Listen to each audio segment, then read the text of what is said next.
يا عين فابكي بدمع ذرى لخير البرية والمصطفى. Oh my eyes, let the tears pour freely over the best of the creation, the chosen one. وبك الرسول وحق البكاء عليه لدى الحرب عند اللقاء.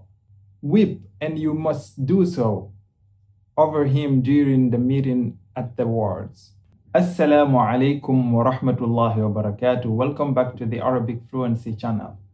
The Prophet Muhammad sallallahu alaihi wasallam had three main poets: Hassan ibn Thabit, Abdullah ibn Rawaha, and Kaʿab ibn Mālik. In this video, we're going to talk about the third one, Kaʿab ibn Mālik. Abu Abdullah Kaʿab ibn Mālik al-Ansari was from the Ansar of Al-Madinah. He was a famous poet and a famous writer. He is from the tribe of Banu Salima. He grew up in a family that was famous for their poetry. His father, Malik ibn Abi Kaʿab, was also a poet. He composed many poems about the battles that opposed the Aus and the Khazraj, the two main tribes that were in Medina. Kaʿab ibn Mālik embraced Islam very early. In fact, he was one of the first people to embrace Islam from Medina. Kaʿab ibn Mālik was not just a poet that fought the enemies of the Prophet Muhammad ﷺ with his words. He was also a great warrior. He participated in every major battle alongside the Prophet Muhammad ﷺ, except for two, the Battle of Badr and also the Battle of Tabuk. As for the Battle of Badr, Ghazwat Badr al-Kubra, he didn't participate because it was not intended to be a battle in the first place. As we know, the Prophet Muhammad ﷺ and some of the companions, they just went to take down the caravan of Abu Sufyan. They missed the caravan, and then that led to the Ghazwa of Badr, the Battle of Badr. So he didn't go because of that. And for the Battle of Tabuk, we will have a whole video explaining the fascinating story of his repentance for not participating in that expedition. It is an incredible and emotional story that we're going to find out in the next video, inshallah. So make sure to watch it. The Prophet Muhammad ﷺ loved to hear the poetry of Kaʿab ibn Mālik. He used to ask him to recite for him, especially when they're traveling. Ibn Sirin, the great Islamic scholar, said, while the Prophet Muhammad ﷺ and some of his companions were traveling, the Prophet Muhammad ﷺ said to Kaʿab, Ya Kaʿab, uhdu bina, which is basically saying, O Kaʿab, recite for us. Then Kaʿab recited some lines of his poetry. قضينا من تهامة كل ريب وخيبر ثم أجممنا السيوف. We extinguish at Tihama every doubt, and at Khaybar too, then shithead the swords. We let them choose, and if they could speak, meaning the swords, and had we asked, they would have said, let us now cut down Daws and Thaqif. ويأتيكم لنا سرعان خيل يغادر خلفه جمعا كثيفا. Towards you our horses race ahead, leaving a large group behind. إذا نزلوا بساحتكم سمعتم لها مما أناخ بها رجيفا.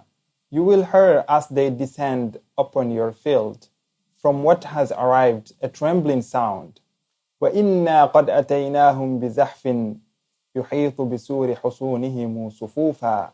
And that we have come with an army so large, it surrounds with multiple ranks the towers of their hold. Their leader, the Prophet Muhammad ﷺ, who is strong, pure of heart, forbearing and composed. نطيع نبينا ونطيع ربا هو الرحمن كان بنا رؤوفا. We obey our Prophet ﷺ and a Lord, who is the most merciful and with us the most benign. فإن تلقوا إلينا السلم نقبل وَنَجْعَلُكُمْ لَنَا عَضُدًا وَرِيفًا. So if you offer peace, we shall accept, and make you a pillar and a support. وَإِن تَأْبَوْا نُجَاهِدْكُمْ وَنَصْبِرُوا وَلَا يَكُ أَمْرُنَا رَعِشًا ضَعِيفًا. And if you refuse, we will fight you and stay resolute, our matter not unstable and not delicate. Ibn Sirin said, as for Kaʿab ibn Mālik, his poetry was war poetry, a poetry of strength and courage. He would say, we did and we shall do, and he would frighten the opposing army. As for Hassan ibn Thabit, كان يذكر عيوبهم. He used to mention their faults, humiliating them when they tried to humiliate the Prophet Muhammad sallallahu alaihi wasallam. As for Abdullah ibn Rawaha, كان يعيرهم بالكفر. He used to speak about their disbelief. So every one of them had a speciality. Kaʿab ibn Mālik, his poetry was a war poetry. But Kaʿab did not just compose about war poetry. He had also composed on other purposes, like describing the circumstances of his Muslim life, or writing about pride, in which he talks about his virtues and shows what is distinguished by him in terms of generous qualities, or talking about the merits of his people by praising them and describing their merits. Kaʿab ibn Mālik, despite being a poor man, because some say that he was from the Ahlul Sufa, those are people that were homeless and they used to live in the masjid of the Prophet Muhammad sallallahu alaihi wasallam. But despite that, and unlike many poets, Kaʿab did not use poetry as a profession or a way of earning a living. Kaʿab had a high poetic status that qualified him for the Prophet Muhammad ﷺ to say to him, إِنَّكَ لَحَسَنُ الشِّعْرِ. Indeed, you have a good poetry. And Ibn Salam al-Jumahi mentioned about him when he spoke about the Arab villages, al-Qura al-Arabiyya. He said, the most famous of them is the village of Medina. Its poets are 5 stallions. 3 of them are from the Khazraj and 2 from the Aus. From the Khazraj, from the Banu Najjar, Hassan ibn Thabit, and from Banu Salima, Kaʿab ibn Mālik, and from Bil Harith, Abdullah ibn Rawaha. So he said, Kaʿab sha'irun mujid. Indeed, Kaʿab is a capable poet. Also, our mother, Aisha radiallahu anha, may Allah be pleased with her, she used to love the poetry of Kaʿab. She says, there is a good poetry and a bad one. Take the good one and leave the bad. And I have narrated Kaʿab ibn Mālik's poetry, including the one in which there are 40 lines or less than that. After hearing the news of the death of the Prophet Muhammad ﷺ, it left Kaʿab with a great sorrow. He composed a sad elegy about the death, in which he says, يا عين فابكي بدمع ذرى لخير البرية والمصطفى. Oh my eyes, let the tears pour freely over the best of the creation, the chosen one. وبكي الرسول وحق البكاء عليه لدى الحرب عند اللقاء. Weep, and you must do so, over him during the meeting at the wars. على خير من حملت ناقة وأتقى البرية عند التقى. Over the best man a camel has carried, the most pious of all creation when they meet.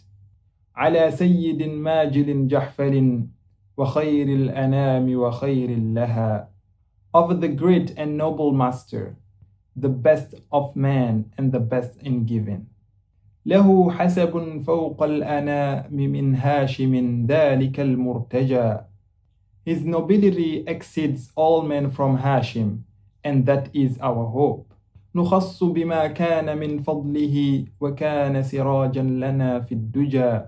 We have been honored by his virtue, a growing lantern in a sea of darkness. We can see through these lines how sad Kaʿab was after the death of the Prophet. He was indeed the poet of the Prophet Muhammad ﷺ. Towards the end of his life, he went blind, and he died at the age of 77 years old. May Allah be pleased with him. رضي الله تعالى عن كعب بن مالك.